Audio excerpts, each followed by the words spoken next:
Hey ladies and gentlemen, I'm going to give a little bit of free information away here. Let me apologize for the video.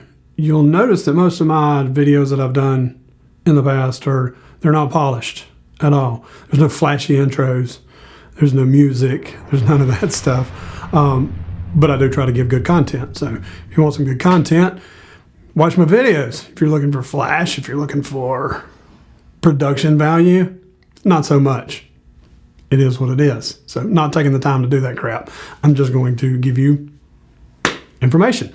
I have a dent that was attempted, hail car apparently. It was attempted by another tech, big nasty oil can dent that was high. And so the dealership actually asked me to see if I could save this hood.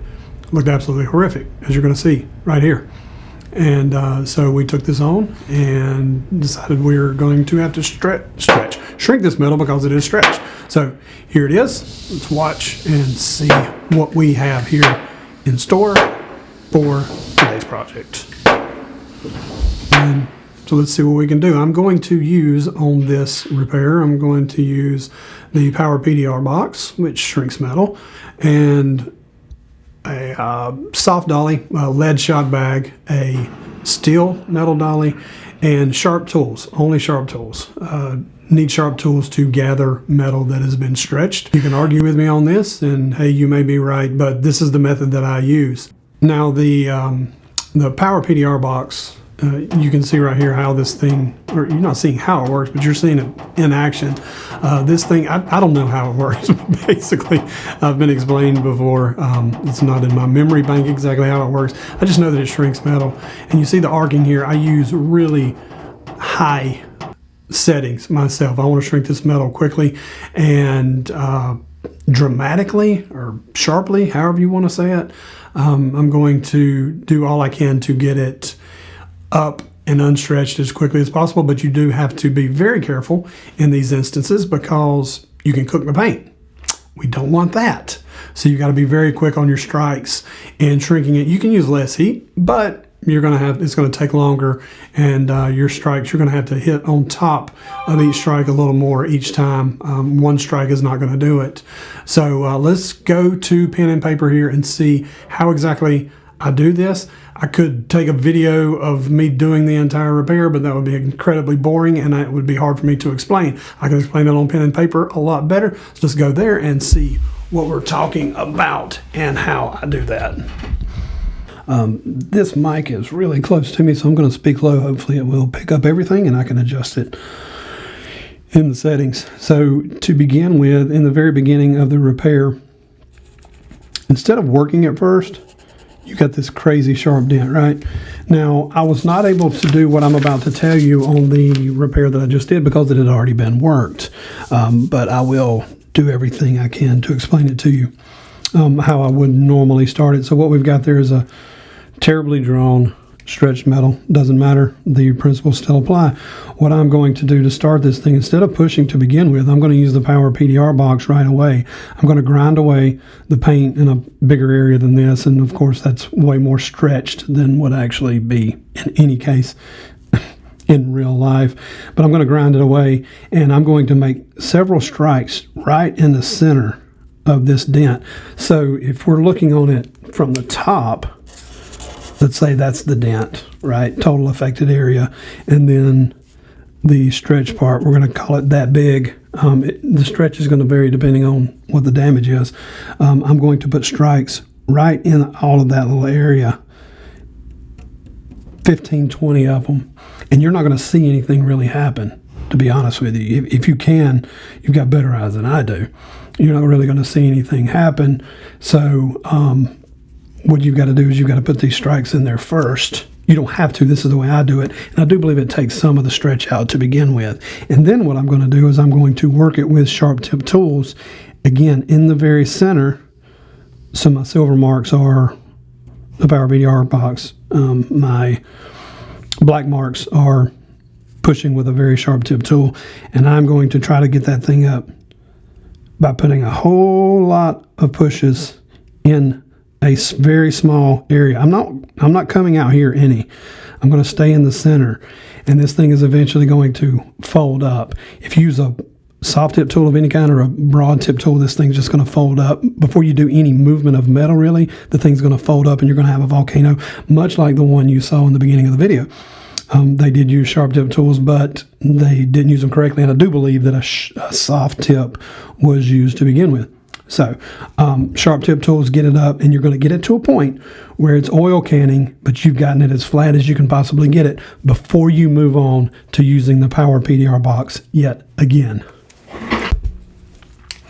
Okay, once you get it to, once you are oil canning, it's going to be slightly high, and whenever you push down on it's going to pop. You guys all know what oil canning is. Once you get it to that point, you're going to leave it just a little bit high. Don't leave it low. Okay, you're going to get it to the point where it's barely staying up when it is high. Now, the dent that I did, that thing, it came in that way. I actually started Power PDR boxing it right away. As soon as I hit it with a knockdown, the metal was so tight, it had been gathered so tightly that I don't think I really could have. I could have gotten a little bit further, a little bit closer, but I went ahead and started shrinking it with the Power PDR box. But what you want to do is get it as close as you possibly can, and when you barely touch the top of that thing, it's falling on you. And then all your little pits that you're going to have, let's go micro on this. Let's take this section, come down here and blow it up really big. You're going to have these tiny little pits everywhere. And you can see it's slightly high. What I'm going to do is I'm going to zap with the Power PDR box, starting in the center as much as I can. I'm going to zap each one of those tiny little lows. And if you flip this up, you know, we're going to be, all these lows are going to be like this. Instead of on profile, we're looking down at it from the top. So what we're going to do is we're going to start zapping it in the center as much as we can, and then work our way out. You don't have to do a spiral, so to speak, but work your way out. And then what that's going to do is probably going to flatten it out for you a bit, okay? Or it's going to make it raise, depending on which way you have the tension on there. But either way, actually it's going to make it raise. It's not going to flatten it out. It's going to make it raise when you shrink it. But it's going to be a lot tighter, and you're going to be able to take all those tiny little highs and knock them down with your knockdown. And you're going to get it, the levels that you take it to with the Power PDR box, it's going to go from this to a little less mounded, and then a little less even still, and a little less, and then eventually you're going to be flat. Now, you can get it flat and not have any strength in it. Oh, they hung up, and not have any strength in it. And in that case, you're going to go back to your center, and you're going to zap it in the center. Oop, that's not my zapping pen. You're going to zap it in the center again, and you're going to make it raise back up, and then you're going to knock it down until it tightens up. So the goal is to get it tight and to shrink it.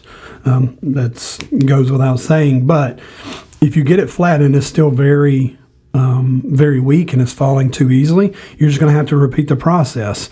You're going to have to keep shrinking it, keep shrinking it, keep shrinking it from the center first, moving out if you need to. You're just going to have to keep shrinking it until that strength is back. So you're just going to have to keep shrinking it until you get it flat. You're shrinking it, it's going to raise some, then you're going to use your knockdown, staying away from those lows you shrunk. So if you shrink a spot here, you're going to knock down all around that spot. You're going to be able to tell where you shrunk. Just keep it in your mind. So you're going to shrink that, and it's going to eventually all raise back up. Even though you had it flat before, what you're trying to do is shrink it more. It's going to raise back up. You're going to knock it down, and it's just going to eventually tighten up to the point where it's not oil canning, which is what you've got, what you're going to see on the video right here. So that's what you're trying to do. Now we're going to go and see what this thing looked like at the end. See what we came up with, how it came out. It came out pretty doggone good. Again, this is a used car. There's a little bit of peel there.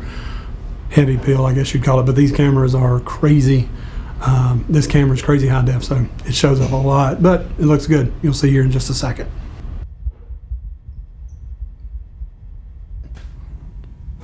So the Power PDR box, I believe you can see the proof is in the pudding here. That Dent would not have come out without that box, period. And I hope I explained it good enough. If you have any questions, I'll see if I can do better, make another video, try to explain what I'm doing in the comments below or whatever, but that's about as good as I can explain it at this time.